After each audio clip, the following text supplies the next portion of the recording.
بسم اللہ الرحمن الرحیم، صلو علی الحبیب صلی اللہ علیہ وسلم۔ السلام علیکم معزز سامعین، اگر آپ ہمارے چینل پر نئے ہیں تو ہمارے چینل کو سبسکرائب کر دیں۔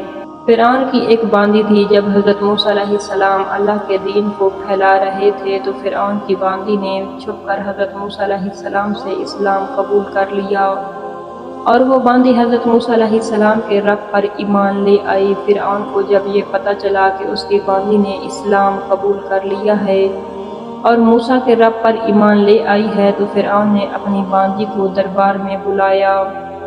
وہ باندی خوشی خوشی فرعون کے دربار میں حاضر ہوئی، اور دربار میں حاضر کیوں نہ ہوتی، آج تو اس کی اللہ سے محبت کا امتحان تھا۔ فرعون نے اپنی باندی سے پوچھا کہ کیا تو کسی اور خدا کی عبادت کرنے لگی ہے؟ باندی نے جواب دیا کہ ہاں، میں موسیٰ کے رب پر ایمان لے آئی ہوں اور اسی کی عبادت کرتی ہوں۔ فرعون نے جب یہ سنا تو کہنے لگا کہ تو اس خدا کی عبادت کو چھوڑ دے اور میری خدائی کا اقرار میرے سامنے کر لے۔ باندی نے فرعون کو جواب دیا کہ میں جس خدا کی عبادت کرتی ہوں اسے کبھی نہیں چھوڑوں گی اور اسی کی عبادت کروں گی، اور کہنے لگی اے فرعون، تو خدا نہیں ہے، میں تو تیری خدائی کا اقرار نہیں کرتی۔ فرعون نے جب یہ سنا تو آگ بگولا ہو گیا اور کہنے لگا اس عورت کو چومیخا کر دو، یعنی اس کے دونوں ہاتھوں اور پاؤں کو میخوں سے جکڑ کر الٹا لٹا دیا جائے، یہ کسی قسم کی حرکت بھی نہ کر سکے۔ بہت سارے سانپ اور بچھو جو اہل ایمان والوں کے لیے فرعون نے اپنے دربار میں رکھے ہوئے تھے، فرعون نے کہا کہ وہ سانپ اور بچھو لاؤ۔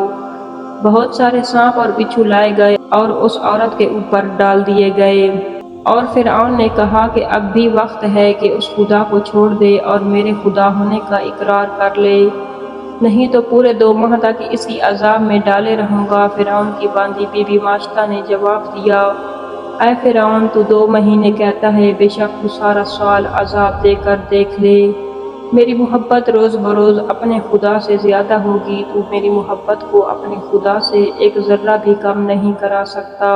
بخاری کی روایات میں ہے کہ ایمان کی شان یہ ہے کہ جب ایمانی لذت دل میں بھر جاتی ہے تو پھر کسی طرح بھی نکلنے کا نام نہیں لیتی۔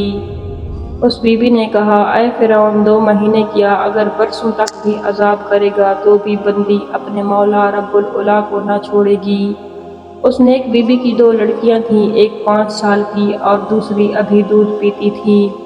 فرعون نے ان دونوں لڑکیوں کو بلا کر پہلے بڑی لڑکی کو ماں کی چھاتی پر لٹا کر ذبح کر دیا اور کہنے لگا اب بھی سمجھ جاؤ ورنہ اس دودھ پیتی بچی کو بھی اسی طرح ذبح کریں گے۔ اس بی بی نے جواب دیا کہ اے فرعون، اگر تو سارے جہاں کو لا کر میری چھاتی پر ذبح کر ڈالے گا تو بھی میں اس محبوب کو نہ چھوڑوں گی۔ یہ سن کر فرعون نے حکم دیا کہ اس چھوٹی لڑکی کو بھی ذبح کیا جائے۔ جس وقت اس معصوم ننھی سی جان کو ذبح کرنے کے لیے ماں کی چھاتی پر لٹایا گیا، ماں کی آنکھوں میں آنسو بھر آئے۔ 6 مہینے کی جان نے بآواز بلند کہا ہائے اماں، روتی کیوں ہو؟ وہ جنت تمہارے لیے تیار ہو رہی ہے، اے اماں، جنت میں پہنچ کر دیدار الہی نصیب ہوگا۔ ماں بچی سے یہ تعجب کی باتیں سن کر پوری طرح مضبوط ہو گئی اور ظالموں نے اس ننھی بچی کو ذبح کر دیا۔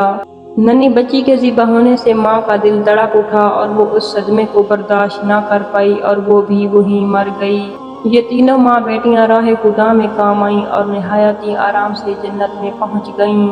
جب خلاصہ کائنات علیہ السلام معراج پر تشریف لے گئے اور براق میدان مصر کے قریب پہنچا، یک یک جنت کی خوشبو آپ صلی اللہ علیہ وآلہ وسلم کے دماغ میں آئی۔ فرمایا جبرائیل، یہ خوشبو کیسی ہے؟ آپ صلی اللہ علیہ وآلہ وسلم نے کہا یہ خوشبو تو جنت کی خوشبو ہے۔ حضرت جبرائیل علیہ السلام نے فرمایا کہ یا حضرت، جنت تو یہاں سے بہت فاصلے پر ہے، لیکن یہ فرعون کی دختر کی کنگھی کرنے والی عورت کی قبر کی خوشبو ہے۔ واہ سبحان اللہ! ایمان میں کیسی خوشبو ہے کہ جس خاک میں ایمان والا مل جائے گا اس خاک کو نمونہ جنت بنا دے گا۔ ہاں، سوچنے والی بات یہ ہے کہ جب قبر کے باہر سے خوشبو کا یہ عالم ہے تو اندر کیا انعامات برس رہے ہوں گے۔